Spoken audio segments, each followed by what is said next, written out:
And welcome in to the Watch the Walk-Ons podcast. Kev, how we doing? Doing good. How are you? Last podcast of 2025, brother. Just of 2025? And Kevin breaks the news. This will be the last podcast. Just kidding. This will actually be, this is it for the Watch the Walk-Ons. Thank you all for joining us. Those on the live, participate in the chat. See, Hink, it says, TK, you get that live chat rolling. I don't know if I do. I don't know what that's referring to. I hope that hope the chat works. Last episode it did not. Maybe it would. Maybe if it would have, I would have known that it was on my. I was recording on a refrigerator. I was recording on a microwave. Oh, the old the webcam mic refrigerator. Dude, the worst thing. So there's not a lot of bad parts about this job, Kev, as it is my main career right now. But one of the worst is when you record an entire episode. And then I got off the other night when I was, we talked.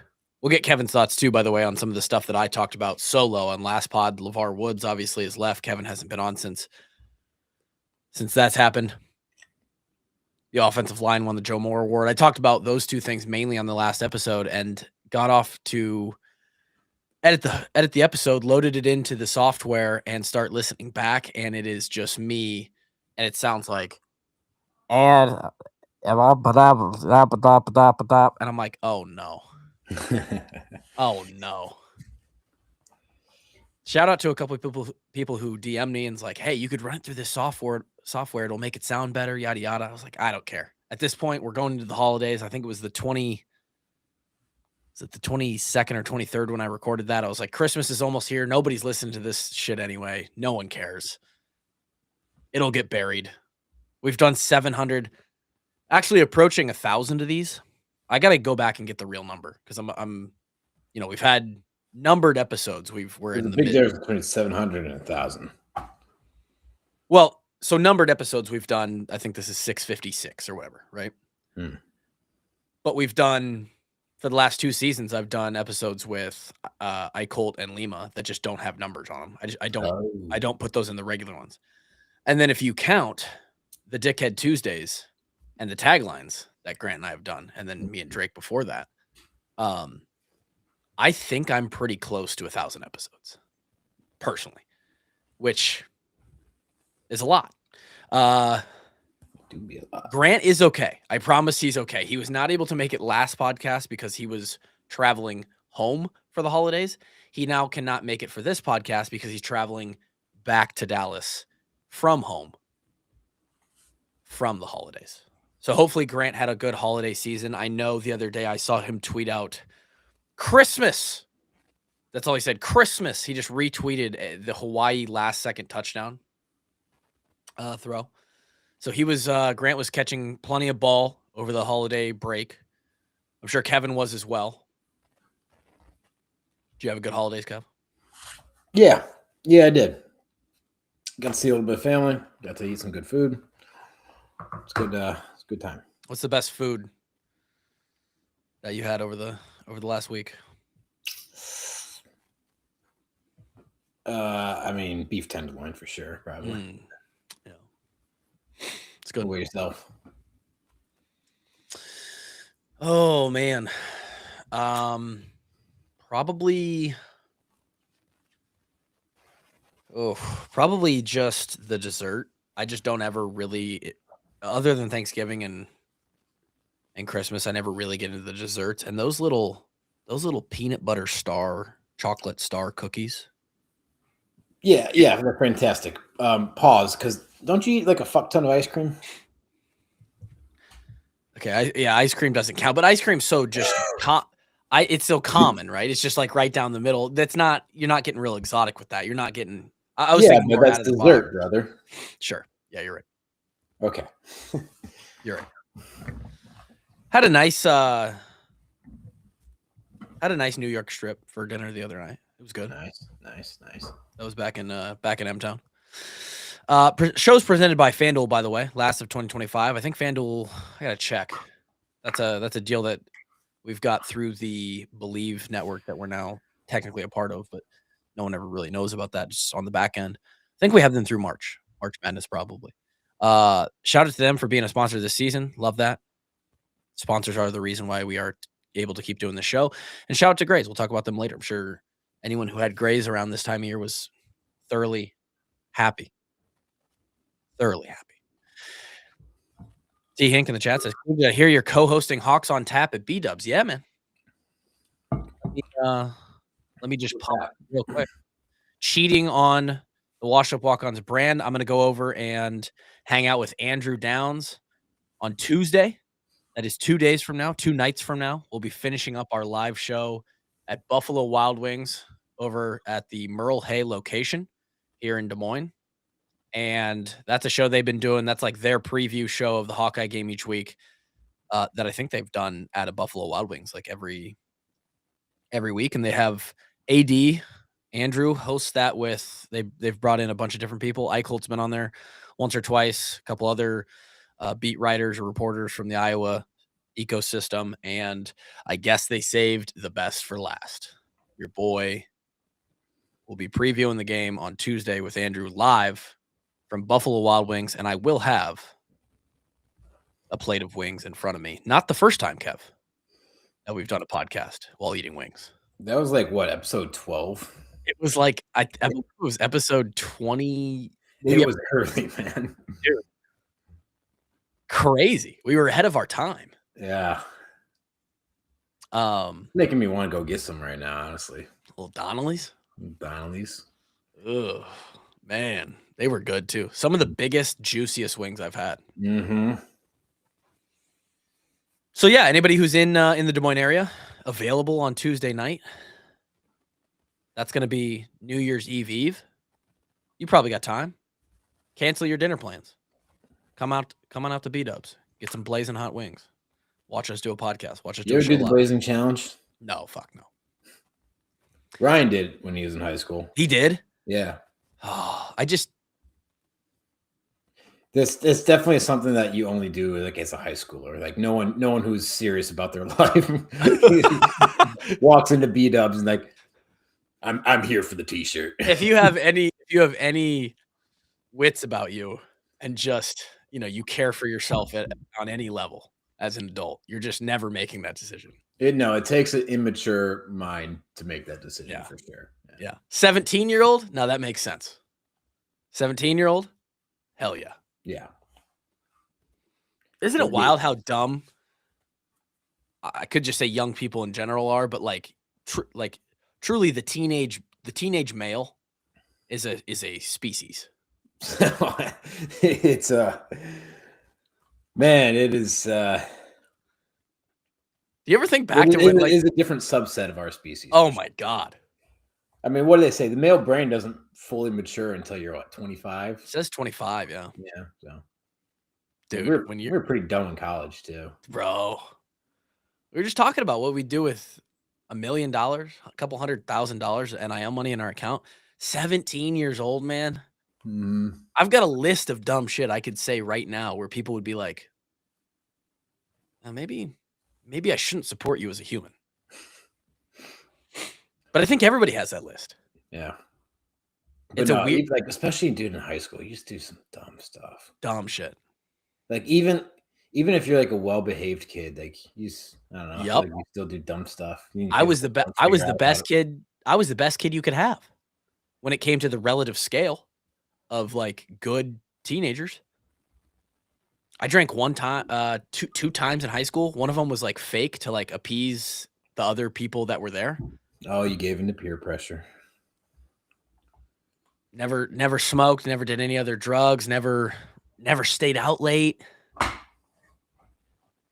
Did you ever do like were you ever a menace to your neighbors? You ever go ding dong ditching or do any of that kind of stuff? There was like maybe once or twice. I mean, but there was I'm not going to talk about it because I'm embarrassed about it. But there's 2 instances specifically where I'm like, how fucking dumb were you? That could have had serious consequences, but locked out both times. Right? And as a teenage boy, you almost like have to do that. You have to get lucky. You just have to like, you got to do, it's like you have to do something enough that it scares you. You're like, oh shit, that should very clearly, I should not have done that. And then you kind of slide by and you realize, okay, tested a boundary. I'm dumb. Got to be smarter than that. Yeah. What a weird. I'm guessing law enforcement got involved in this. Could have been. Could have been. this scenario you're thinking of. Yeah, could have been.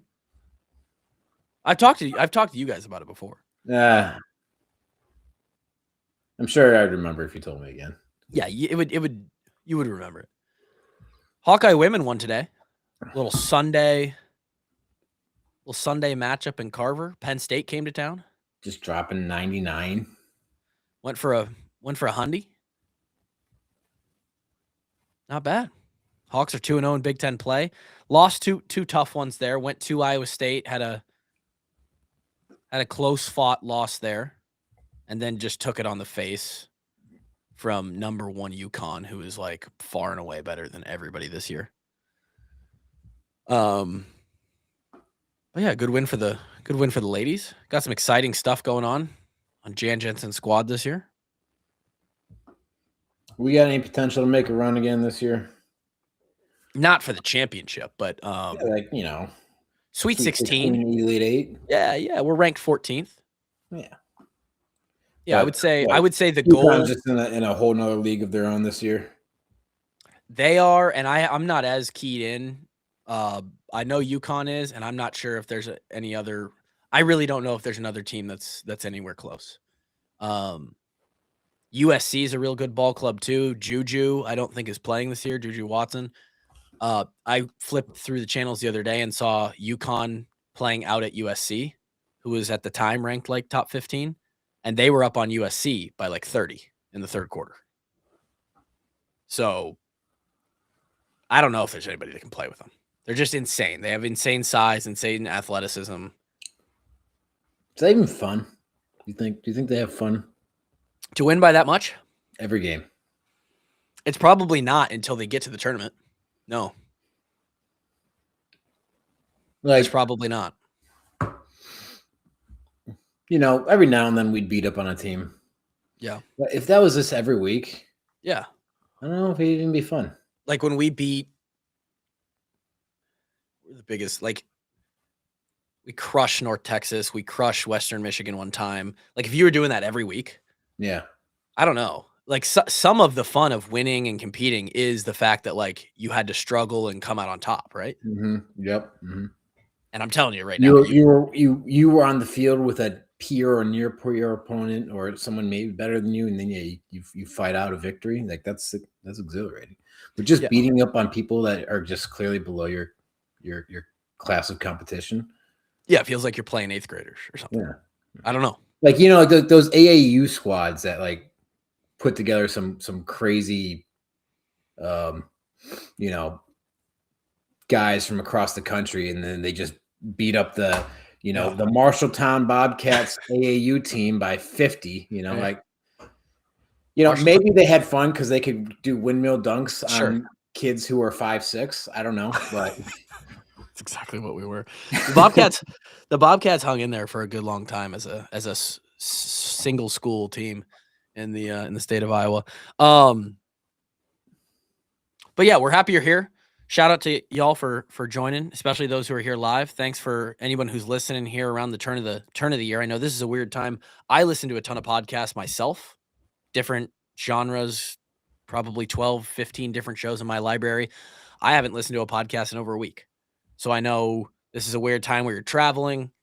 Maybe you throw us on while you travel. Well, a lot of people aren't working. A lot of people listen at work or on their commute to work. Sure. So you're at home with your kids. You're just not in your podcast routine. And so I appreciate anybody who's here closing down the year with us. 2025 has been a great one for the walk-ons. And, we actually experienced, and because a lot in part because we started doing this live thing for the in-season, we experienced some growth numbies wise that we have not seen since 2021 when we were sort of riding the peak of Iowa football all the way up to number 2 in the country.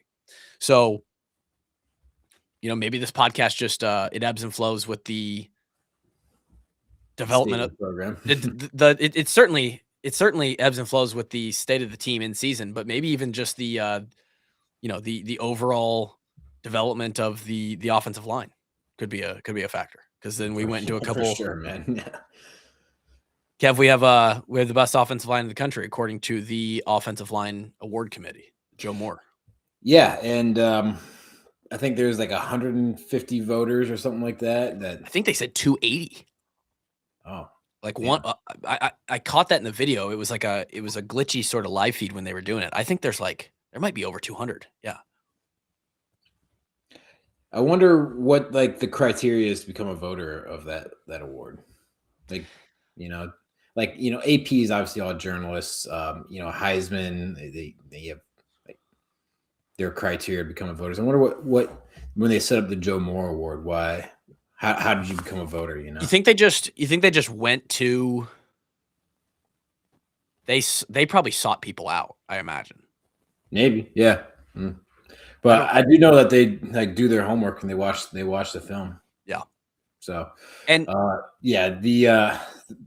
the amount of growth that we've seen out of these guys over the last several years, and we were right there with the rest of them, calling out we had really bad line play 4 years ago, and then we went over all the reasons why that is, and the job that George Barnett has done is he had to wait his time, but he's really grown this into a incredibly strong group. I'm excited to see if we can keep it rolling with 3 of these guys leaving after this year. Big question mark, big shoes to fill, as Dunker, Logan Jones, and Bo Stevens. I mean, what a year for Bo Stevens. This kid has, as far as like the draft NFL scouting goes and the draft grades, Stevens is kind of projecting as the best pro. Like, he's going to go be potentially the best at the next level. They think he has the highest ceiling. And I'll be honest, I don't watch the line specifically. I know when we road grade somebody and it's like, holy shit, look at how we opened that one up. I can see that. But I don't go back and rewatch every guy and their technique like a lot of these voters do. And every time someone's like assessing Bo Stevens and Logan Jones for that matter, they always use the adjective mean. Like, they are just bullying people. You gotta be a bully when you're playing offense. All the best offensive linemen are bullies. I remember Brett Van Sloten, was a very underrated player in his day. Nicest guy you'll ever meet off the field. He was a dick on the field. Yeah. Like he's like shoving you after. He's like, he's like talking crap to you, and he's so funny. He had this ability to flip a switch, but you kind of have to be at that position. Yeah. Like, you are trying to move somebody off their spot. You can't be nice about it, right? You have to have the mentality that you got to put this person in the dirt every single day. And Barnett has obviously fostered that mentality and that culture, and there were a lot of question marks. As you said, some raised here on this very show. Because I don't know. All we see is the product, right? And we had a feeling, like you said, we talked about all the reasons. Linderbaum left early, and we had a couple of people medically retire. The COVID thing got weird. We missed on a couple people. We had some injuries. And now all of a sudden you're staring down the class, of which we got to interview several of them: Richmond, Connor Colby, Ellsbury from last year. And those guys, along with a couple of these guys early in their career, got thrown in the fire.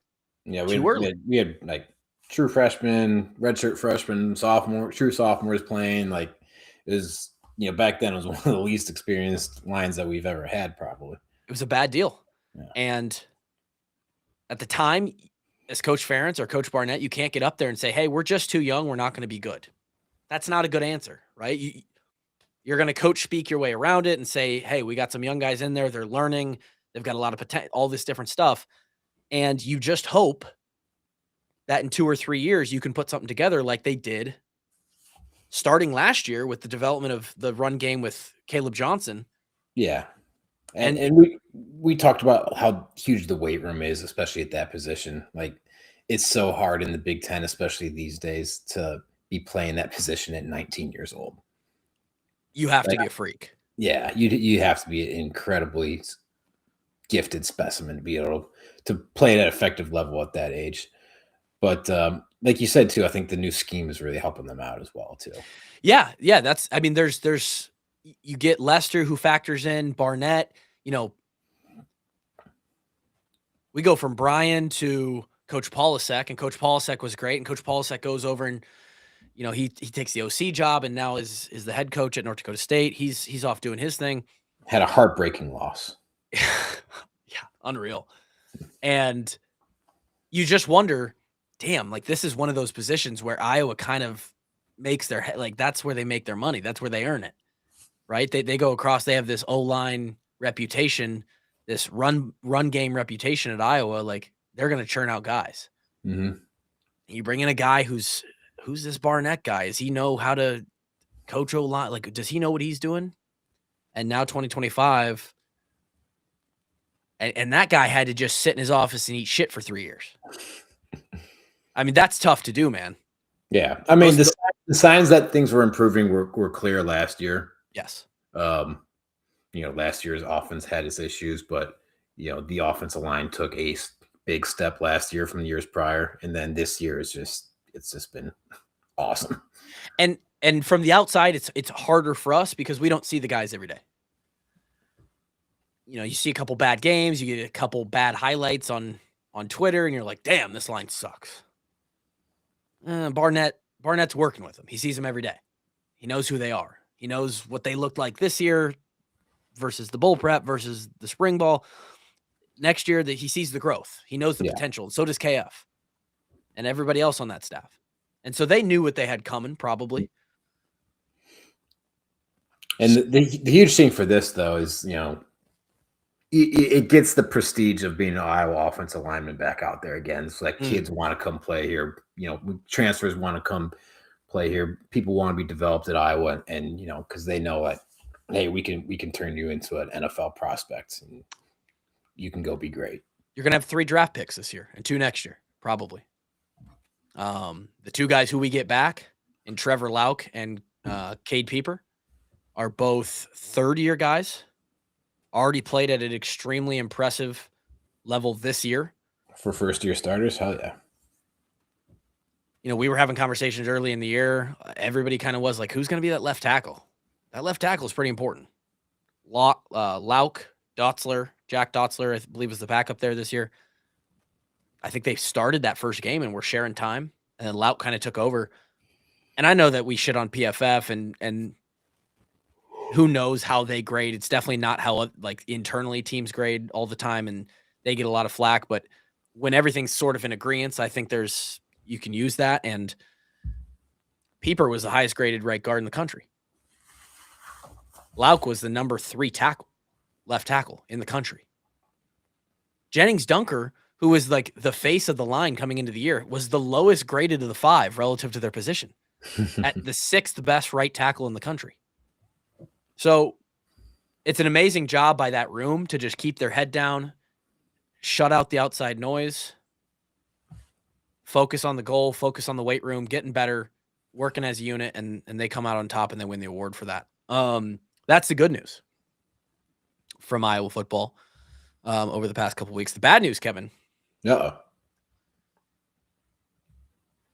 is that LaVar Woods won't be a Hawkeye. He'll always be a Hawkeye. In 4 days. He won't be on the Hawkeye staff anymore. He will be a Hawkeye at heart, but he will not be wearing the Hawkeye logo as a coach, at least for the time being, moving forward in 2026.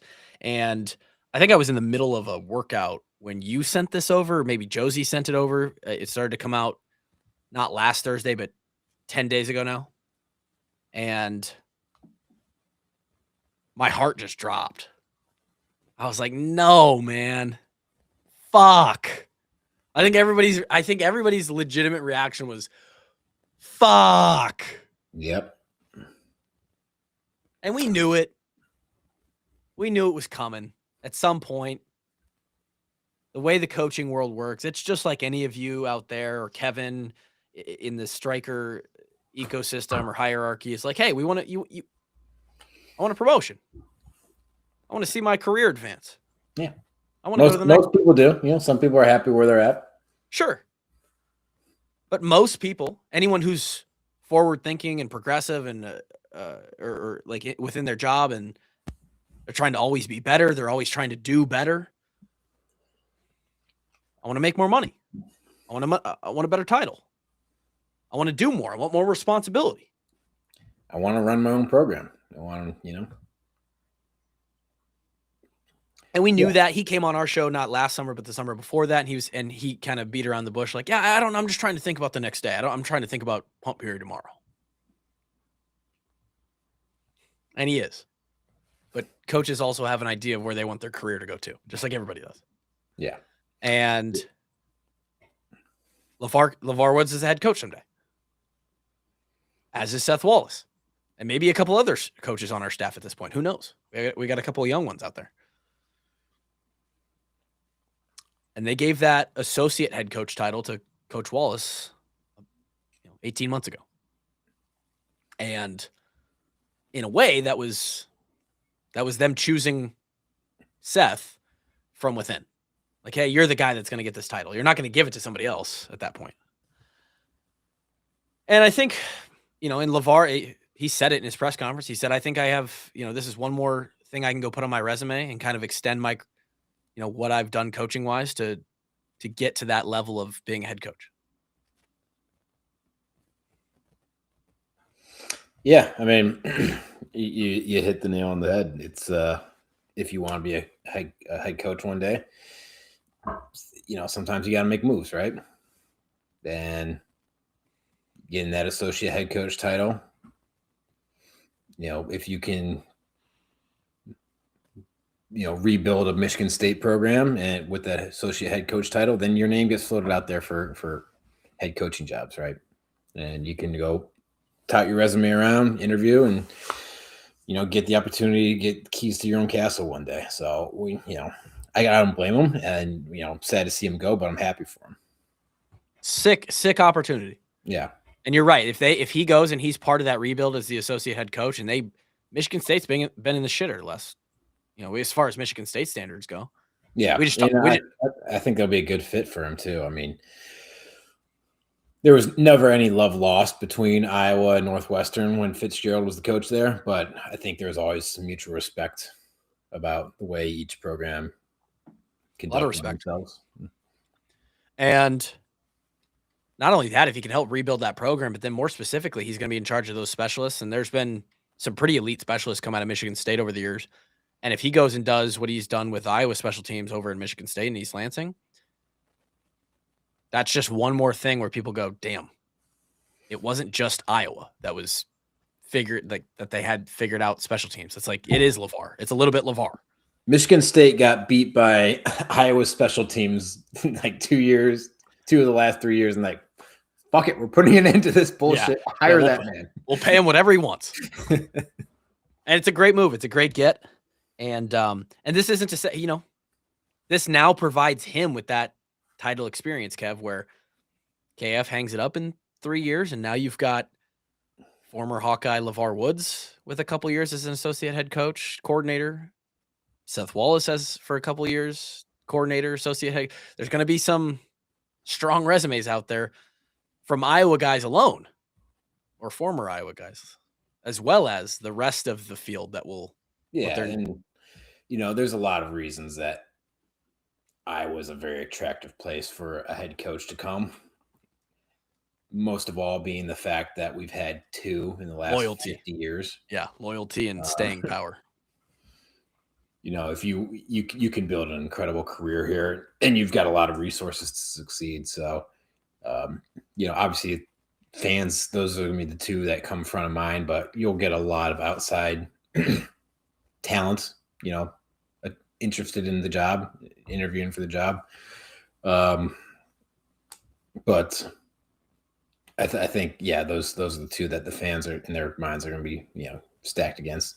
And as a guy, 2 guys who went through the program, we'd love to see somebody that we know from the KF coaching tree take it over, right? Absolutely.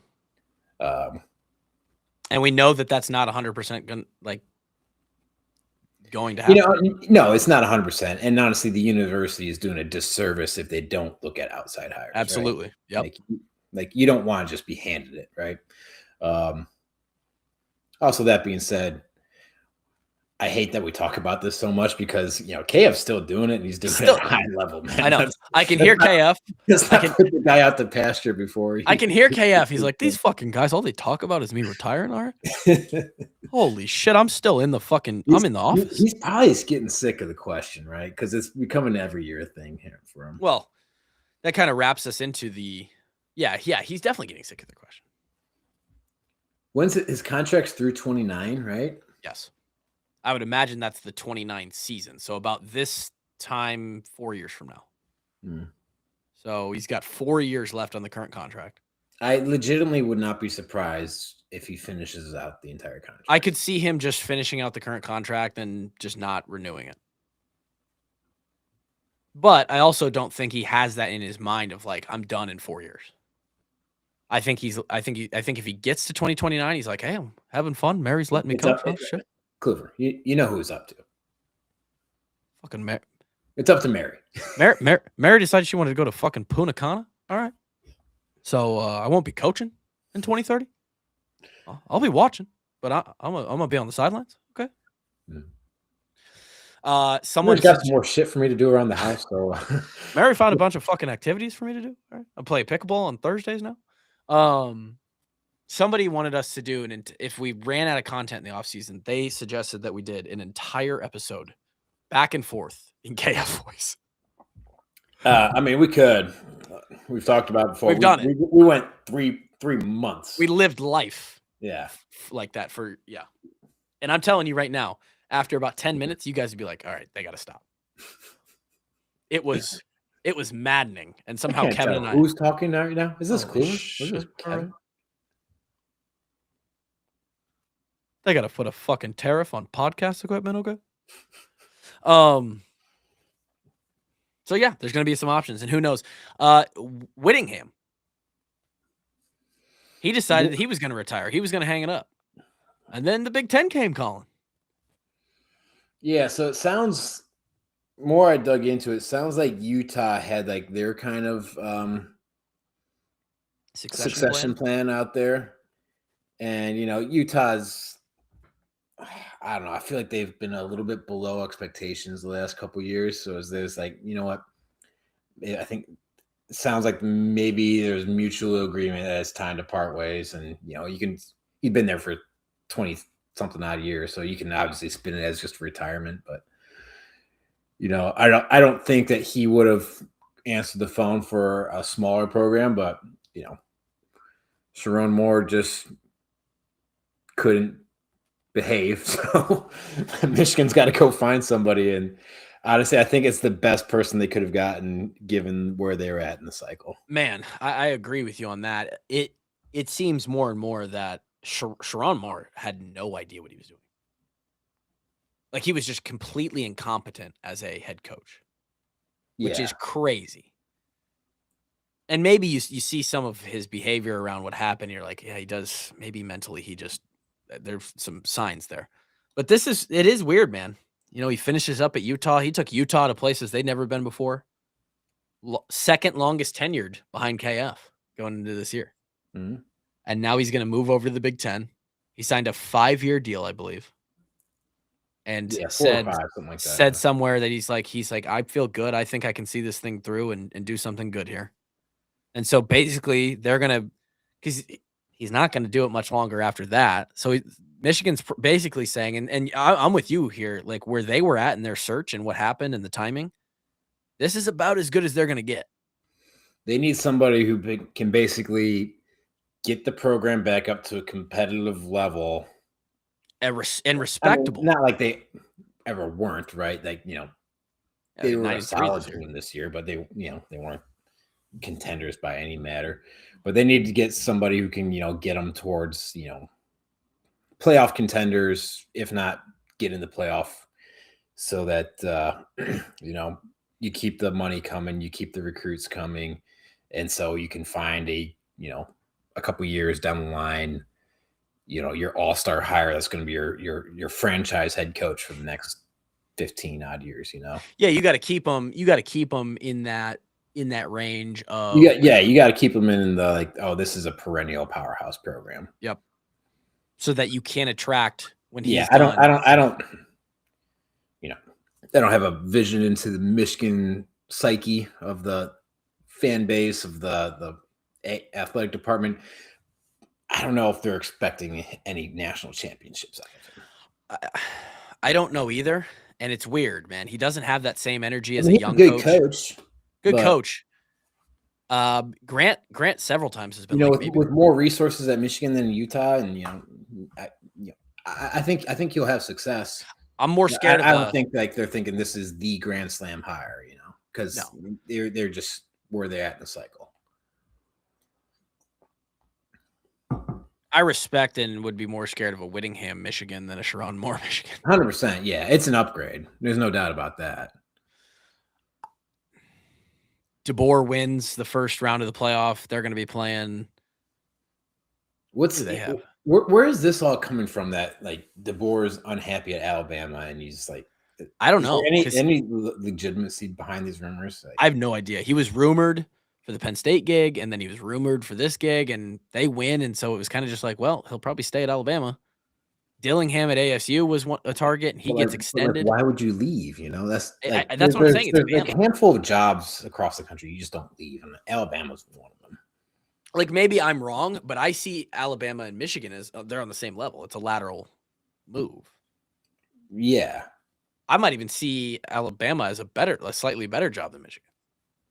I don't know why you'd go. I don't think Kalen has ties, does he? I don't think Michigan? So. To Michigan, no, not that I know. The Midwest. I don't know. And then rumors swirling today that and I don't know if there's any legitimacy to this, or if it gets, if a fan says something and they're like, oh yeah, that's who they're going after. But then I saw that they were inquiring to Coach Seth Wallace about being the DC at Michigan. Why would he do that? I don't think he would, but there was a funny tweet from one of the burners that was like, if Wallace goes to the Wolverines, there will be a declaration of war on the state of Michigan. That's fair. But yeah, he's already the co-defensive coordinator and associate head coach and the linebackers coach, and he's getting paid a lot of money. He's getting paid a ton of money. And he's going to have the shot, whenever it comes to interview for the head coaching position. He's also got potentially another linebacker of the year waiting in the wings. We've talked.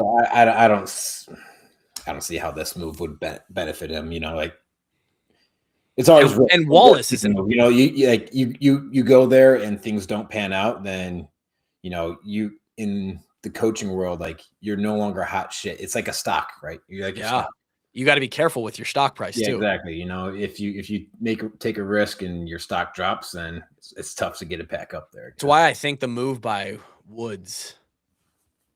Coach Woods is smart, because you can kind of take a next step without going to the head coach level. Because when you go to the head coach level, say because Coach Woods could go get a head job at like a MAC or Sunbelt or a Conference USA right now. If one open. It's got to be so hard to succeed at that level now. Too. That's what I'm saying. There's so many factors. Because your best players are leaving every year. They're gone. Yeah. And so now your stock as you better get lucky. You better get hot and strike when the iron's hot, because it's fleeting. That's a very volatile situation. So I like this move by Woods, and I don't think Wallace would make another decision to go somewhere else. He's an Iowa guy too, co-college, man. Co-Hawks. Now, if Valdosta State came calling, I don't think so. But if he did it, I'd respect it. That'd be funny as shit. It'd be funny as hell, man.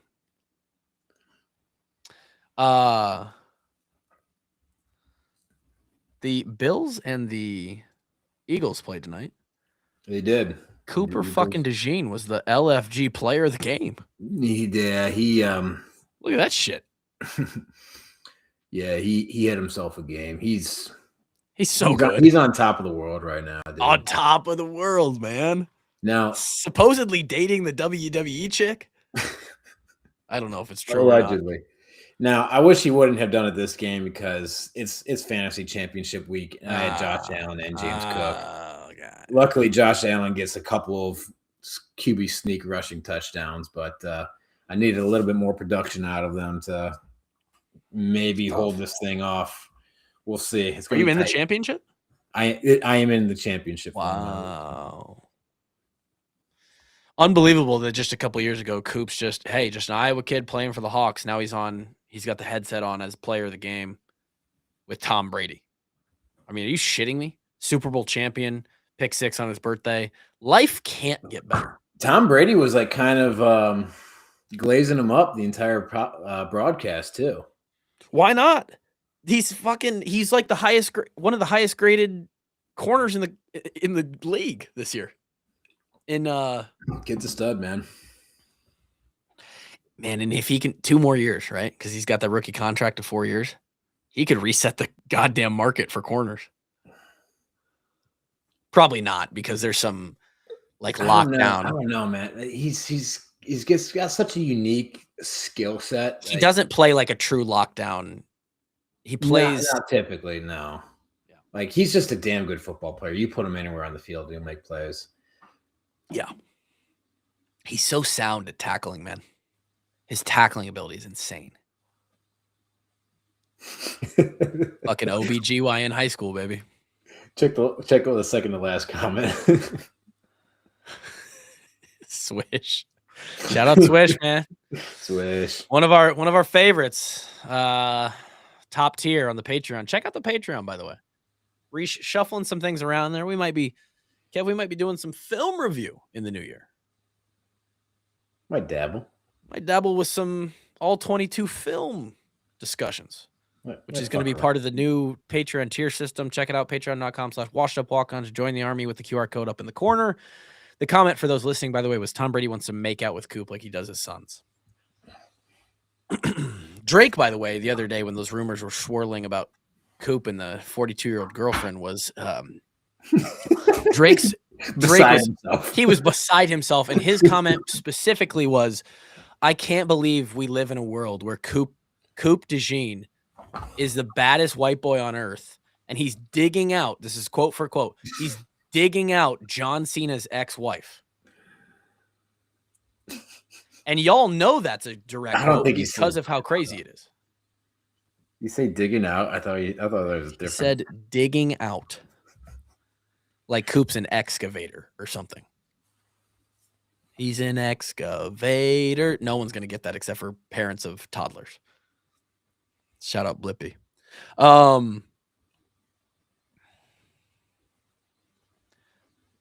And with that, 44 minutes in, how about we He said drilling for oil. Jesus Christ. Like a goddamn landman.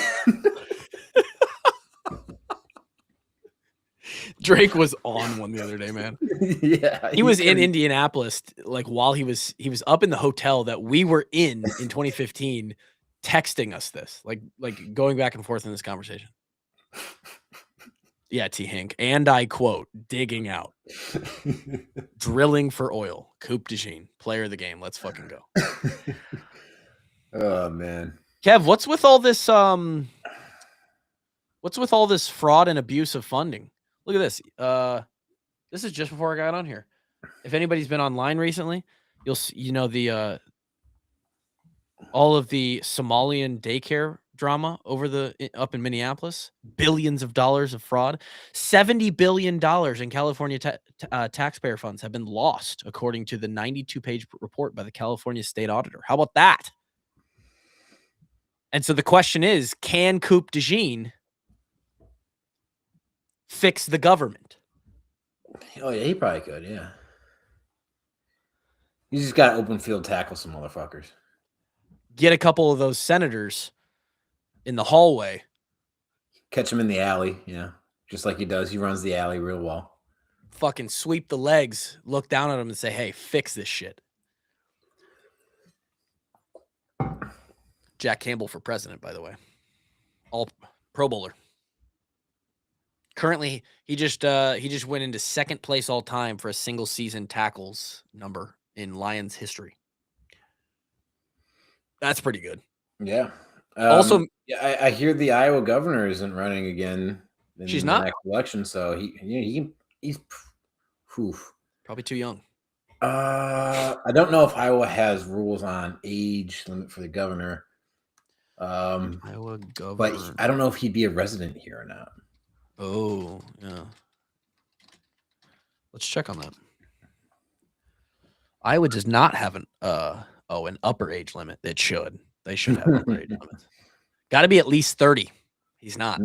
Hey, you and me. Hey, we're in the club now. Do you think we could get elected? To what? To governor? Yeah. No. Oh shit. Do you think KF could? Yeah, KF could. Yeah. Name recognition is like half the game. That's what I'm saying.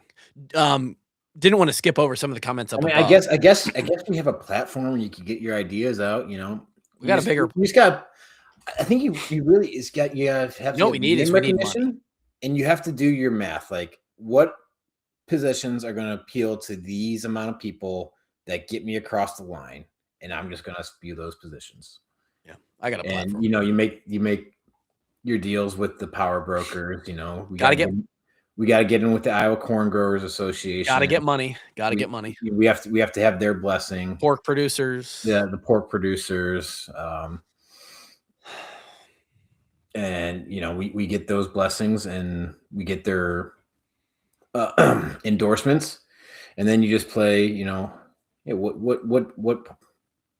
What stances on which policies get us elected, and there you go. I got a stance. I got a couple stances. Hit me with a stance. I can't. They're part of the trilogy that we wrote one time, and it's all secret until it comes out.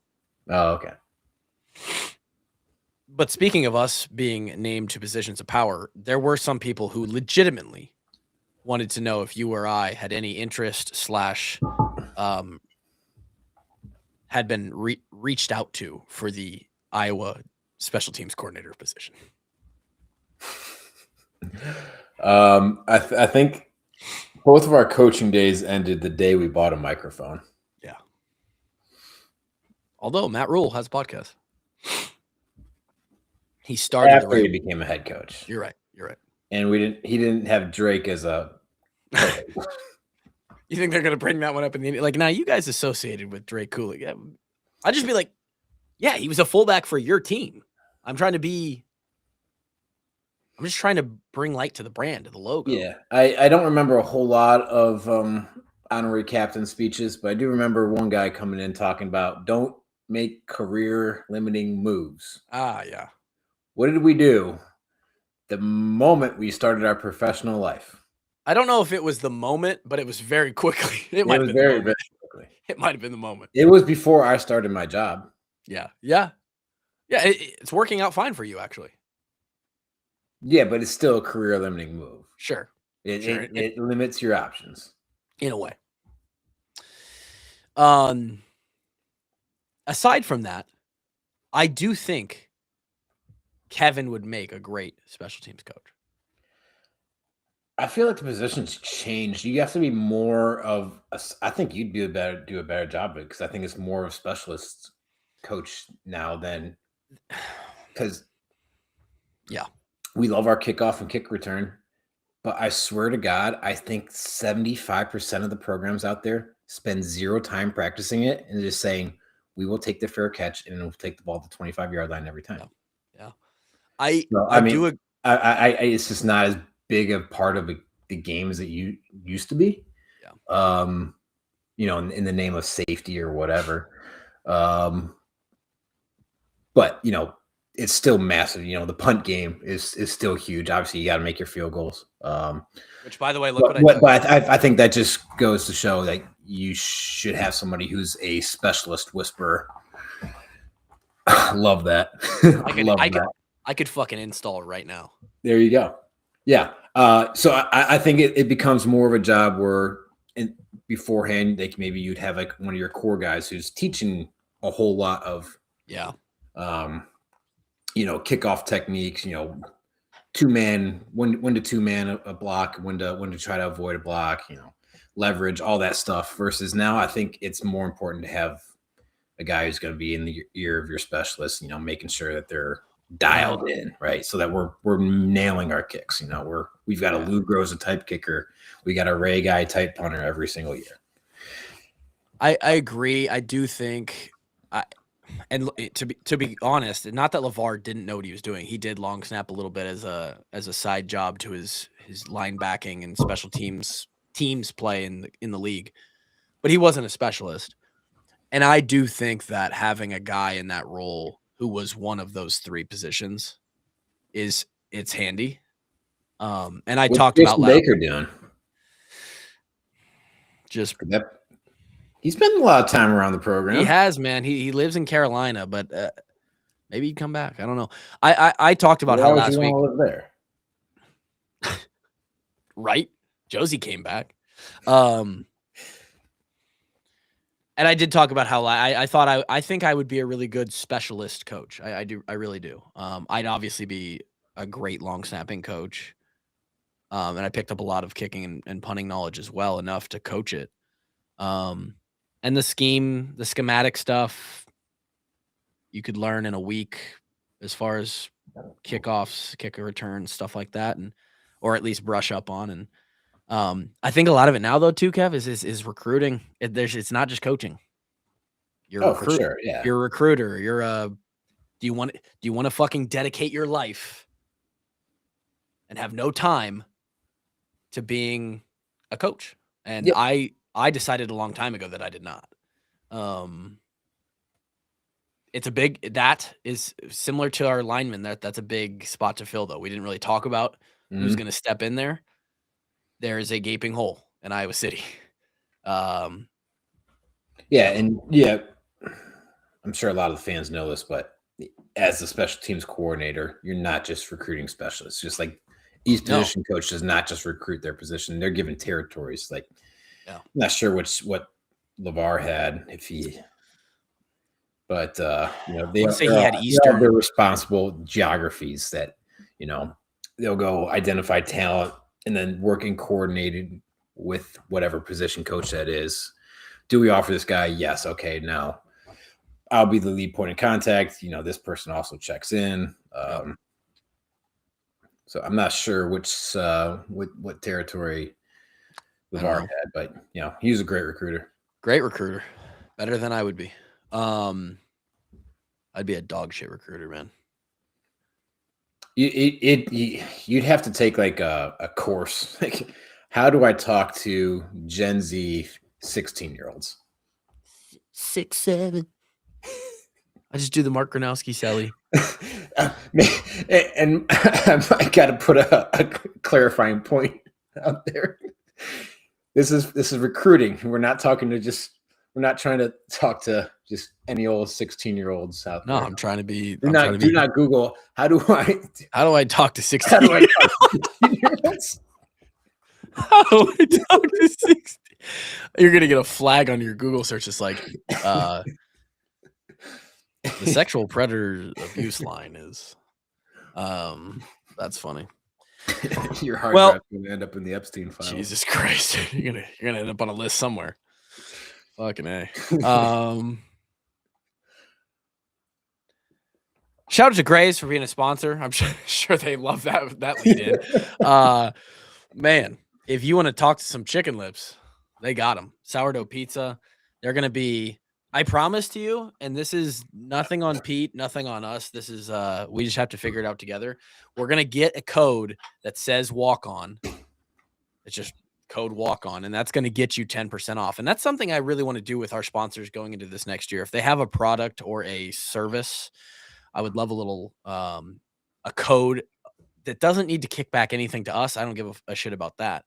I just want you as a listener to get a little chunk off your service or whatever product you're buying from our sponsors. So hopefully we can get that set up. Grays has been and really is probably our top tier, our just flagship sponsor. We're we restructured with them to be on for next year. We're super excited. Pete and Kim are the legends, and they feed the Hawkeyes. So they are quite literally supporting the program at a level at which is hard to match. So very, very proud and just consistently stoked to represent them and for them to represent us, reciprocate that. There is an Iowa football game, Kevin, in a couple days. Woo! Last one of the year. Woo. Before we ring in 2026, Iowa has a chance to get to 9-4, which is a good season for any football team. Objectively so. And they also have an opportunity to break the streak, the one that is mostly on people's minds right now and really is getting pretty fucking annoying. Yeah. Of which we haven't beaten a ranked team in, I believe, 12 attempts dating back to that Penn State game of 2021. Vanderbilt comes into this game ranked 14th. Iowa is ranked 23rd. So this is a ranked matchup and is being touted as potentially the most interesting non-playoff game of the year. Yep. Eli Stowers. That Georgia Tech BYU game was fantastic. Phenomenal. Yeah. Phenomenal. A big factor. I didn't know this, but did you know that the trophy is actually a toaster? Uh-huh. That's wild. It's unbelievable, dude. Dude, the Pop-Tart Bowl Pop-Tart Bowl goes hard, man. They're flourishing. They are doing a bowl game right. Eli Stowers was your Mackey Award winner this year. He is a tight end for the Commodores, or he was. He will not be playing in this game. He is really the only and biggest opt-out between both of these teams. He was a consensus All-American, Mackey Award winner, and a serious component of the production of the Commodore offense this season. And he's not going to be playing against the Hawkeyes. So that line, I believe just because of Stowers, has moved 2 points from it when it originally came out. It was about a 6.5 point line when the matchup was released. It's down to 4.5, and I even saw it at 4 earlier today. Pavia still playing. He is obviously the X factor. It's second in the Heisman voting this season, and he will be somebody to reckon with as far as the Hawkeyes defense goes. But pretty even matchup, dude. This is a.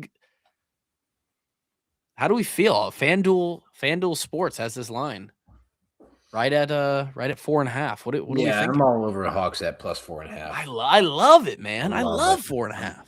Love the 4.5. And I love, first off, it's cool that, we're actually playing a team that apparently cares enough to put all their players in there, -1. That's cool. I love that. I love even more that, we don't have any opt-outs. Nobody's announced transferring for the most, I think,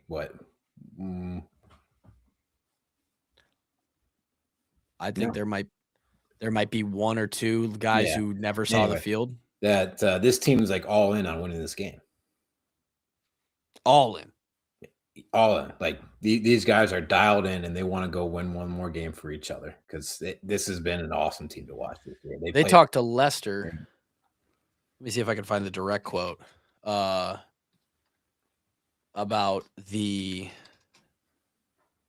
why this team hasn't, sort of gone through the same sort of. I mean, we got teams opting out of whole games in total, Yeah.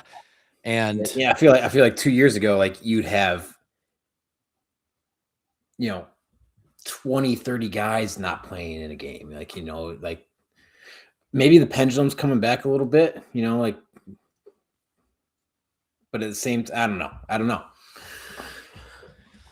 Iowa, this is from Chad Lystico on Twitter. Shout out to Chad. OC Tim Lester was asked by a Tampa TV station why there weren't any bowl game opt-outs for the Hawkeyes. His response: they love playing together, and they couldn't imagine being out there without the guy next to him. It's such an unbelievable bond. It's what football's supposed to be like, and I don't even think it's crossed anyone's mind. We're all going out there, going to go out there and play together. That's the program that Coach Ferentz runs. and it's awesome to be a part of. And again, it's just another touch point of we say it, and you can hear us say it, and you can be like, yeah, but is it really? It is. I don't think there's. I don't think there's anything more visible to the fans about what the culture is like at Iowa than seeing that everybody's playing in the bowl game. Yeah, right? something like this. Yeah. I think that's the most visible aspect of it. I'll be honest, Kevin. It's impressive. You're going to see the full 2025 Iowa football team, and they're going to play their ass off. It's impressive to me, and I like even for Iowa, it's incredible. These guys are like, fuck it, man. We're playing. Yeah. And like you said, there's a bunch of draft picks out there. A lot. 3 offensive linemen. Probably aren't going to increase their draft stock much at all. No, and I don't blame that tight end who had an insane year. You don't have to look far. Jake Butt, Michigan, went out in his bowl game and got his knee destroyed. Probably derailed his whole career. And now he's in the booth. He's great in the booth. I love him. I love him as a on the Big Ten and all that stuff. But he was a legitimate potential NFL star who went out and that kind of, it's tough, man. Mm-hmm. So I'm taking we haven't done a lot of picks. We haven't done a lot of podcasts. I'll put my one pick. I'm going straight up money line Hawks by 1 million to end this year. Yeah, I mean, I do too. You look at the Vanderbilt schedule, and I think, they got a lot of hype around them. But let's look at their wins. Number 11, South Carolina. South Carolina was not good or worthy of the number 11 ranking back then. Lose to Bama by 16. Beat number 10 LSU. LSU fired their coach because they were not a good football team. Just got beat by Houston in the bowl game. Yeah, they beat them by a touchdown. Beat Missouri by a touchdown. Missouri, kind of an average team this year. Above average, but, nothing special. They were not worthy of the number 15 ranking at the time. They do play hard versus a good Texas team, but they lose that game. But, Texas was up and down, but more often than not, they're a good football team. So I'll give them quality loss status for that game. It's a similar schedule to us, man. We got some quality losses. It's just I think their wins are more overrated than people give them credit for. Like number 19 Tennessee. I don't think Tennessee is a very good team at all, honestly. And I think we're going to find out. The SEC is a little overrated this year. Well, it's already started to look that way in the bowl season. Yeah, I think Georgia's a really good team. I think they're playing their best football. I think they're going to be forced to be reckoned with in the next few weeks here in the playoff. Ole Miss plays Georgia, so I mean that's an SEC matchup. But they got a cupcake in Tulane. I think everyone else in the SEC is kind of in trouble. I love Indiana in that game. Yeah. Love Indiana in that game. Yeah, that's a fun game too, because if Indiana kind of just smacks Alabama, ooh, be like, what happened? It's gonna hurt. Imagine waking somebody up from 2019. And it's like Indiana just destroyed Alabama in the playoff game. Like, they're down to the final 8 teams. What happened? Yeah, I can't wait. It'll be fun. That's all we got, man. 2025. We're not going to do a show on the night of the game because that's New Year's Eve, and we'll me and Kevin and Grant will get together. We'll either do it the next night or maybe I don't know if they want to do it Friday night, but Thursday night probably looking like the most likely spot for that. And then that will be, we'll be into the new year. That'll be the first. I don't know if we'll take any time off or we'll get straight into the off season. It's time for me to start DMing 22-year-olds again to see if they want to come onto our show. So that's fun. And we appreciate you guys being with us for another year, man. This is year 8 of the Washed Up Walk-Ons. They're year 7, I believe. 2018. 1920. Oh no. Yeah. Okay, year 8. The 8th season, not 8 full years, but the 8th football season that we've done podcasts. A lot of people along for the ride. You can